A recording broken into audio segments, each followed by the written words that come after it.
Everyone, ಮತ್ತೊಮ್ಮೆ ಕ್ರೇಯಾನ್ ಸ್ಟಾರೋಗೆ ಸ್ವಾಗತ. ಇವತ್ತಿನ ರೀಡಿಂಗ್ನಲ್ಲಿ ನೀವು ಅವರನ್ನು ಯಾಕೆ ಮರೆಯೋಕ್ಕಾಗ್ತಾ ಇಲ್ಲ, ಮತ್ತು ಅವರು ನಿಮ್ಮ ಲೈಫಿಗೆ ಬರ್ಬೋದಾ, ಆ ಒಂದು ಟಾಪಿಕ್ ತೊಗೊಂಡು ಇವತ್ತಿನ ರೀಡಿಂಗ್ ಶುರು ಮಾಡ್ತಾ ಇದ್ದೀನಿ. ಇದೊಂದು timeless general candle wax reading ಆಗಿರುತ್ತೆ, ಹಾಗೆ ಕಲೆಕ್ಟಿವ್ ಎನರ್ಜಿನಲ್ಲಿರುತ್ತೆ. ಯಾರ್ಯಾರು ನನಗೆ ಸಬ್ಸ್ಕ್ರೈಬ್ ಮಾಡ್ತಾ ಇದ್ದೀರಾ, ಕಮೆಂಟ್ಸ್ ಮಾಡ್ತಾ ಇದ್ದೀರಾ, lot of thanks to you. ಇದೊಂದು ಜನರಲ್ ರೀಡಿಂಗ್ ಆಗಿರುತ್ತೆ. ನಿಮ್ಮ ಲೈಫಲ್ಲಿ ಹೆಚ್ಚಿನ ಕ್ಲಾರಿಟಿ ಬೇಕಿದ್ರೆ ನೀವು ಪರ್ಸ್ನಲ್ ರೀಡಿಂಗ್ ತಗೋಬಹುದು, ಹಾಗೆ ನನ್ನ ಹಳೆ ವಿಡಿಯೋಗಳನ್ನ ಸಹ ನೋಡಬಹುದು. ಇದು ಟೈಮ್ಲೆಸ್ ಆಗಿರುತ್ತೆ, ನೀವು ಯಾವಾಗ ನೋಡಿದ್ರೂ ಅನ್ವಯಿಸುತ್ತೆ. ಈಗ ಇದಕ್ಕೆ ಏನು ಕಾರ್ಡ್ಸ್ ಬರುತ್ತೆ, ನಿಮ್ಗೆ ಯಾಕೆ ಅವರನ್ನು ಮರೆಯೋಕ್ಕಾಗ್ತಾ ಇಲ್ಲ? ಎಕ್ಸಾಷನ್, ಸೈಲೆನ್ಸ್, ಅವ್ರು ಸೈಲೆಂಟ್ ಆಗಿದ್ದಾರೆ. ಹಾಗೆ ಇಲ್ಲಿ ಸಕ್ಸಸ್ ಬರ್ತಾ ಇದೆ. ಮತ್ತೊಂದು ಟ್ರಾವೆಲಿಂಗ್, ಇಲ್ಲೊಂದು ಪಾಸಿಬಿಲಿಟೀಸ್, ಮತ್ತೆ ಅವರು ಬರ್ತಾರೆ ಅನ್ನೋ ನಿರೀಕ್ಷೆಯಿಂದ ನೀವು ಕಾಯ್ತಾ ಇದ್ದೀರಾ. ಯಾಕೋ ಅವರು ನಿಮ್ಮ ಬಗ್ಗೆ ಸೈಲೆಂಟ್ ಆಗಿದ್ದಾರೆ, ನಿಮಗೆ ಕಾಲ್ ಮಾಡ್ತಾ ಇಲ್ಲ, ಮೆಸೇಜ್ ಮಾಡ್ತಾ ಇಲ್ಲ. ಹಾಗಿರೋದ್ರಿಂದ ನಿಮಗೆ ಸ್ಟ್ರೆಸ್ ಆಗ್ತಾ ಇದೆ, ಅವ್ರನ್ನ ಮರೆಯೋಕ್ಕಾಗ್ತಾ ಇಲ್ಲ. ಇದಕ್ಕೆ ಇಲ್ಲಿಂದ ಒಂದು ಕಾರ್ಡ್ ನೋಡೋಣ ಏನು ಬರುತ್ತೆ.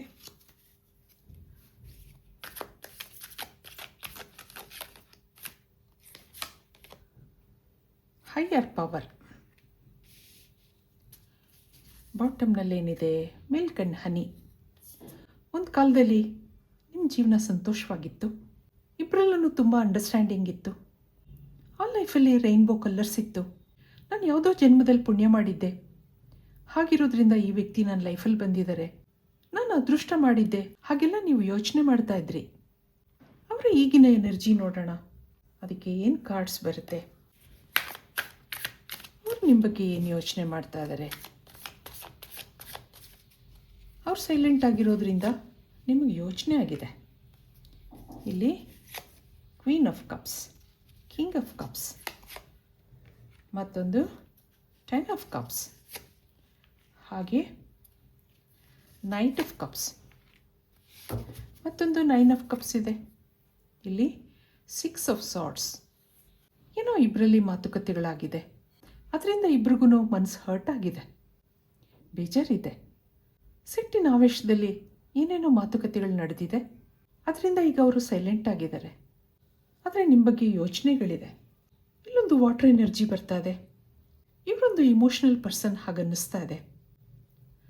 ಏನೇ ನಡೀಲಿ ಮನಸ್ಸಿಗೆ ತುಂಬ ಹಚ್ಕೋತಾರೆ. ನಿಮ್ಮಿಬ್ಬರ ಮಧ್ಯೆ ನಡೆದಂಥ ಮಾತುಕತೆಗಳು ಯಾಕೋ ಅವ್ರಿಗೆ ಹರ್ಟ್ ಆಗಿದೆ ಅಂತ ಅನ್ನಿಸ್ತಾ ಇದೆ. ಮತ್ತೆ ನಿಮ್ಮ ಕಡೆ ಬರಬೇಕು ಅನ್ನೋ ಮನಸ್ಸಿದೆ, ಆದರೆ ಯಾಕೋ ಮನಸ್ಸು ತಡೀತಾ ಇದೆ. ಇವರೊಂದು ಫ್ಯಾಮಿಲಿ ಪರ್ಸನ್ ಹಾಗೂ ಅನ್ನಿಸ್ತಾ ಇದೆ. ನಿಮ್ಮ ಬಗ್ಗೆ ಅಟ್ರಾಕ್ಷನ್ ಇತ್ತು, ಯಾವುದೋ ಸಮಯದಲ್ಲಿ ನೀವಿಬ್ಬರು ಭೇಟಿಯಾಗಿದ್ದೀರಾ, ಅಲ್ಲೇನೋ ಪಾಸ್ಟ್ ಲೈಫ್ ಕನೆಕ್ಷನ್ ಇತ್ತು. ಹಾಗಿರೋದ್ರಿಂದ ಈ ಕನೆಕ್ಷನ್ ಮುಂದುವರೆದಿದೆ, ಅಲ್ಲಿ ಅಟ್ಯಾಚ್ಮೆಂಟ್ ಬೆಳೆದಿದೆ, ಆತ್ಮೀಯತೆ ಬೆಳೆದಿದೆ. ಯಾರನ್ನೋ ಭೇಟಿಯಾದ ತಕ್ಷಣ ಆ ಒಂದು ಭಾವನೆಗಳು ಬರಲ್ಲ, ಆ ಫೀಲಿಂಗ್ಸ್ ಬರಲ್ಲ. ಆದರೆ ಇವ್ರಿಗೆ ಇದೊಂದು ಲವ್ ಎಟ್ ಫಸ್ಟ್ ಸೈಟ್ ಅನ್ನಿಸ್ತಾ ಇದೆ. ನಿಮ್ಮನ್ನು ನೋಡಿದ ತಕ್ಷಣ ಅಟ್ರಾಕ್ಟ್ ಆಗಿದ್ದಾರೆ, ಅವರೇ ನಿಮಗೆ ಪ್ರಪೋಸ್ ಮಾಡಿದ್ದಾರೆ ಅನ್ನೋದು ಇದೆ. ಶುರುವಿನಲ್ಲಿ ನಿಮಗೆ ಅಂಥ ಇಂಟ್ರೆಸ್ಟ್ ಇಲ್ದಿದ್ರೂ ಗ್ರ್ಯಾಜುಯಲ್ ಆಗಿ ನಿಮಗೆ ಅಟ್ಯಾಚ್ಮೆಂಟ್ ಬೆಳೆಯೋಕ್ಕೆ ಶುರು ಆಯಿತು. ಈ ಒಂದು ಕನೆಕ್ಷನಲ್ಲಿ ಒಳ್ಳೆ ಫ್ಯೂಚರ್ ಇಲ್ಲ, ಅಪ್ಸ್ ಆ್ಯಂಡ್ ಡೌನ್ಸ್ ಇರುತ್ತೆ ಅನ್ನೋದು ನಿಮಗೆ ಗೊತ್ತಿತ್ತು. ಆದ್ರೂ ಅಲ್ಲೇನೋ ಅಟ್ರಾಕ್ಷನ್ ಬೆಳೆದಿತ್ತು, ಅಟ್ಯಾಚ್ಮೆಂಟ್ ಬೆಳೆದಿತ್ತು. ಇದಕ್ಕೆ ನಿಮ್ಮ ಎನರ್ಜಿ ನೋಡೋಣ, ನೀವೇನು ಯೋಚನೆ ಮಾಡ್ತಿದ್ದೀರಾ, ನಿಮ್ಮ ಪರಿಸ್ಥಿತಿ ಹೇಗಿದೆ, ನಿಮ್ಮ ಭಾವನೆಗಳು ಹೇಗಿದೆ. ಟೆಂಪ್ರೆನ್ಸ್ ಬರ್ತಾ ಇದೆ, ಹಾಗೆ ನೈಟ್ ಆಫ್ ಸಾರ್ಡ್ಸ್ ಇದೆ, ಇಲ್ಲೊಂದು ಹೈರಫೆಂಟ್ ಇದೆ, ಹಾಗೆ ಕ್ವೀನ್ ಆಫ್ ಪೆಂಟಕಲ್ಸ್ ಬರ್ತಾ ಇದೆ, ಇಲ್ಲೊಂದು 7 ಆಫ್ ಕಪ್ಸ್ ಇದೆ, ಇಲ್ಲೊಂದು ಸ್ಟ್ರೆಂತ್ ಕಾರ್ಡ್ ಬರ್ತಾ ಇದೆ. ನೀವೊಂದು ನೋಡೋಕ್ಕೆ ಚೆನ್ನಾಗಿರುವಂಥ ವ್ಯಕ್ತಿ ಹಾಗನ್ನಿಸ್ತಾ ಇದೆ, ಹಾಗೆ ನೀವು ಪ್ರಾಕ್ಟಿಕಲ್ ಆಗಿದ್ದೀರಾ ಅನ್ನಿಸ್ತಾ ಇದೆ. ತಾಳ್ಮೆ ಇದೆ, ಏನೇ ಕೆಲಸ ಮಾಡಬೇಕಾದ್ರೂ ಎಷ್ಟೋ ಸರಿ ಯೋಚನೆ ಮಾಡೋದಿದೆ ನೀವು. ಆದರೆ ಈ ವಿಷಯದಲ್ಲಿ ನೀವು ಸೋತೋಗಿದ್ದೀರಾ ಅನ್ನೋದಿದೆ. ಆಲ್ರೆಡಿ ಈ ಕನೆಕ್ಷನಲ್ಲಿ ಮನಸ್ಸು ಹಾಕಿದ್ದೀರಾ ನೀವು, ಆದರೆ ಇಲ್ಲಿ ಎಕ್ಸಾಷನ್ ಇದೆ, ಸ್ಟ್ರೆಸ್ ಇದೆ. ದಿನನಿತ್ಯ ನೀವು ಆ ವ್ಯಕ್ತಿ ಕಾಯೋದೇ ಆಗಿದೆ. ಅಲ್ಲಿ ಸಂತೋಷಕ್ಕಿಂತ ಬರೀ ನೆನಪುಗಳೇ ಇದೆ. ಇಬ್ಬರಲ್ಲೂ ಏನೇನೋ ಡಿಫ್ರೆನ್ಸಸ್ ಇತ್ತು, ಅದು ಏಜ್ ಇರಬಹುದು ಅಥವಾ ಕೆಲವರಿಗೆ ಮದುವೆ ಆಗಿರಬಹುದು, ಏನೋ ಫೈನಾನ್ಷಿಯಲ್ ಇಶ್ಯೂಸ್ ಇರಬಹುದು. ಅದೆಲ್ಲದಕ್ಕಿಂತ ನೀವು ಇಲ್ಲಿ ಫೈನಾನ್ಷಿಯಲಿ ಇಂಡಿಪೆಂಡೆಂಟ್ ಆಗಿದ್ದೀರಾ ಅನ್ನೋದು ಬರ್ತಾ ಇದೆ. ಕೆಲವರಿಗೆ ಇಲ್ಲಿ ಗೌರ್ಮೆಂಟ್ ಜಾಬ್ ಇರಬಹುದು ಅಥವಾ ಸಿಂಗಲ್ ಪೇರೆಂಟ್ ಆಗಿರಬಹುದು. ಜೀವನದ ಬಗ್ಗೆ ತುಂಬ ಕನಸುಗಳಿತ್ತು, ಯಾವುದೋ ಹಿಂದಿನ ಕಹಿ ನೆನಪುಗಳಿದೆ. ಆ ಜೀವನದಲ್ಲಿ ಅಂಥ ಸಂತೋಷ ಇರಲಿಲ್ಲ. ಈ ವ್ಯಕ್ತಿನ ಭೇಟಿಯಾದಾಗಿಂದ ನಿಮ್ಮ ಜೀವನದಲ್ಲಿ ಏನೋ ನೆಮ್ಮದಿ ಅಂತ ಅನ್ನಿಸ್ತಾ ಇತ್ತು. ಒಂಟಿಯಾಗಿದ್ದಂಥ ಮನಸ್ಸು ಬೇಗ ಅಟ್ರ್ಯಾಕ್ಟ್ ಆಗಿದೆ ಈ ವ್ಯಕ್ತಿಗೆ. ಆದರೆ ಈಗ ನಿಮ್ಮ ತಪ್ಪಿನ ಅರಿವಾಗ್ತಾ ಇದೆ. ಯಾಕೆಂದರೆ ಇಲ್ಲಿ ಅಪ್ಸ್ ಆ್ಯಂಡ್ ಡೌನ್ಸ್ ಇದೆ. ಅವ್ರು ಆಗಾಗ ಸೈಲೆಂಟ್ ಆಗಿರ್ತಾರೆ ನಿಮ್ಮ ಜೊತೆ. ಇವೆಲ್ಲದ್ರ ಮಧ್ಯೆ ಅವ್ರಿಗೂ ನಿಮ್ಮ ಮೇಲೆ ಪ್ರೀತಿ ಇದೆ. ಕೊನೆ ತನಕ ನಾನು ನಿನ್ನ ಜೊತೆ ಇರ್ತೀನಿ ಹಾಗೆಲ್ಲ ನಿಮಗೆ ಪ್ರಾಮಿಸ್ ಮಾಡಿರೋದಿದೆ ಅವರು. ಆದ್ರೂ ಪ್ರತಿಯೊಬ್ಬರಿಗೂ ಅವ್ರದ್ದೇ ಆದ ಸಮಸ್ಯೆಗಳಿರುತ್ತೆ ಅಲ್ವಾ. ಆಗಾಗ ನಿಮ್ಮಿಬ್ಬರಲ್ಲಿ ಮಾತುಕತೆಗಳು ನಡೀತಾ ಇರುತ್ತೆ. ಆದರೆ ಈ ಸಾರಿ ಸೈಲೆಂಟ್ ಆಗಿದ್ದಾರೆ. ನಿಮಗೆ ಯೋಚನೆ ಆಗ್ತಾ ಇದೆ, ನಾನು ಮೂವ್ ಆನ್ ಆಗಬೇಕಾ, ಕಂಟಿನ್ಯೂ ಮಾಡಬೇಕಾ ಅನ್ನೋ ಕನ್ಫ್ಯೂಷನ್ ಇದೆ ನಿಮಗೆ. ಇದಕ್ಕೆ ಕ್ಯಾಂಡಲ್ ವ್ಯಾಕ್ಸ್ ರೀಡಿಂಗ್ ಇದ್ದ ಏನು ಬರುತ್ತೆ ನೋಡೋಣ. ಒಂದು ನಿಮಿಷ ನೀವು ನಂಬಿದ ದೇವ್ರನ್ನ ನೆನೆಸ್ಕೊಳ್ಳಿ, ಹಾಗೆ ನಿಮ್ಮ ಮನಸ್ಸಲ್ಲಿರೋ ವ್ಯಕ್ತಿನೂ ನೆನೆಸ್ಕೊಳ್ಳಿ. ಡಿವೈನ್ ಎನರ್ಜಿನಲ್ಲಿ ಕನೆಕ್ಟ್ ಆಗೋಕ್ಕೆ ಪ್ರಯತ್ನ ಮಾಡಿ. Spirit guides, universe, angels guide ಮಾಡಿ. ಇಲ್ಲಿ ಯಾರ್ದೋ ನೆನಪುಗಳಿವೆ, ಯಾರನ್ನು ಯೋಚಿಸ್ತಾ ಇದೆ ಮನಸ್ಸು. ಇವರನ್ನ ನೀವು ವರ್ಕ್ ಪ್ಲೇಸ್ ಅಥವಾ ಅಕಸ್ಮಾತ್ತಾಗಿ ದಿನನಿತ್ಯದ ಜೀವನದಲ್ಲಿ ಭೇಟಿಯಾಗಿದ್ದೀರಾ ಅನ್ನಿಸ್ತಾ ಇದೆ. ಆಗಿನಿಂದ ನಿಮ್ಮ ಲೈಫು ಚೇಂಜ್ ಆಗಿತ್ತು. ಇದೊಂದು ಲವ್ ಎಟ್ ಫಸ್ಟ್ ಸೈಟ್ ಅನ್ನಿಸ್ತಾ ಇದೆ. ಈ ವ್ಯಕ್ತಿ ನಿಮಗೆ ಸ್ಪೆಷಲ್ ಆಗಿದ್ದರು. ಆಗಾಗ ನಿಮಗೆ ಚೆನ್ನಾಗಿ ಡ್ರೆಸ್ ಮಾಡ್ಕೋಬೇಕು ಅಂತ ಅನ್ನಿಸ್ತಾ ಇತ್ತು. ಮನಸ್ಸಲ್ಲಿ ಹೆಂಗೆ ಫೀಲ್ ಆಗ್ತಾ ಇತ್ತು. ಮನಸ್ಸು ಯಾವಾಗಲೂ ಅವ್ರ ಹಿಂದೆ ಮುಂದೆ ಓಡಾಡ್ತಾ ಇತ್ತು. ಎಷ್ಟೋ ಸರಿ ನಿಮಗೆ ನೀವು ಹೇಳ್ಕೊಂಡಿರೋದಿದೆ. ಇದೆಲ್ಲ ಬಿಟ್ಟು ಕೆಲಸದ ಕಡೆ ಗಮನ ಕೊಡಬೇಕು ಅಂದ್ಕೊಂಡಿದ್ದೀರಾ, ಆದರೆ ಆಗ್ತಾ ಇಲ್ಲ. ಯಾಕೆಂದರೆ ನಿಮಗೆ ನಿಮ್ಮದೇ ಆದ ಪ್ರಪಂಚ ಇದೆ, ಕೆಲವು ರೆಸ್ಪಾನ್ಸಿಬಿಲಿಟೀಸ್ ಇದೆ. ಅದಕ್ಕೋಸ್ಕರ ನಿಮ್ಮ ಕೆರಿಯರ್ ಕಡೆ ಗಮನ ಕೊಡಬೇಕಾಗಿದೆ. ಕೆಲವರು ಇಲ್ಲಿ ಸಿಂಗಲ್ ಪೇರೆಂಟ್ ಆಗಿರಬಹುದು. ಜೀವನ ತುಂಬ ನೋಡಿದ್ದೀರಾ, ಆದರೂ ನಿಮಗೂ ಮನಸ್ಸು ಅನ್ನೋದಿದೆ ಅಲ್ವಾ. ಈ ವ್ಯಕ್ತಿನ ನೋಡಿದಾಗಿಂದ ಏನೋ ತುಂಬ ದಿನದ ಪರಿಚಯ ಇರಬಹುದು ಅನ್ನೋ ಥರ ಅಟ್ರ್ಯಾಕ್ಟ್ ಆಗಿದ್ದೀರಾ. ಮತ್ತು ಈ ಪ್ರೀತಿ ಪ್ರೇಮ ಅದ್ರ ಕಡೆ ತಲೆ ಕೆಡಿಸ್ಕೋಬಾರ್ದು ಅಂತ ಅಂದ್ಕೊಂಡಿದ್ರೆ ಏನೇನೋ ಸ್ಪೆಷಲ್ ಫೀಲಿಂಗ್ಸ್ ಬರ್ತಾ ಇದೆ ಈ ವ್ಯಕ್ತಿ ಬಗ್ಗೆ. ಮತ್ತೆ ಅವರನ್ನು ನೋಡಬೇಕು, ಮಾತಾಡಿಸ್ಬೇಕು ಅನಿಸುತ್ತೆ.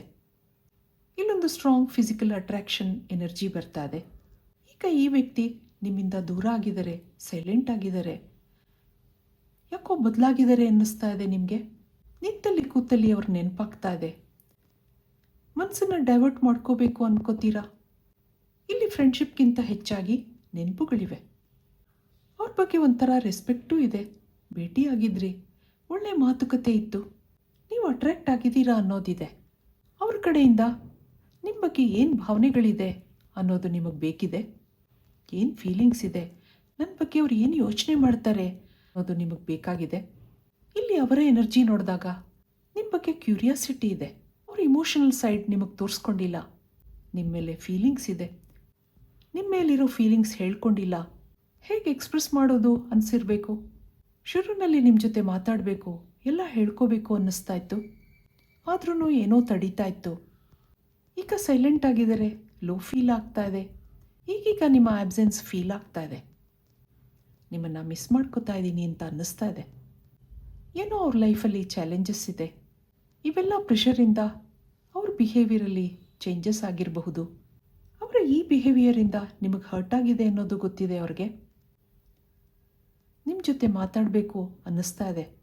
ಅವರನ್ನು ನೀವು ಯಾಕೆ ಅರ್ಥ ಮಾಡ್ಕೋತಾ ಇಲ್ಲ ಅಂತ ಅನ್ನಿಸ್ತಾ ಇದೆ ಅವ್ರಿಗೆ. ನೀವಾಗಿ ಅವರನ್ನು ಕಾಂಟ್ಯಾಕ್ಟ್ ಮಾಡಬೇಕು ಅನ್ನೋದಿದೆ.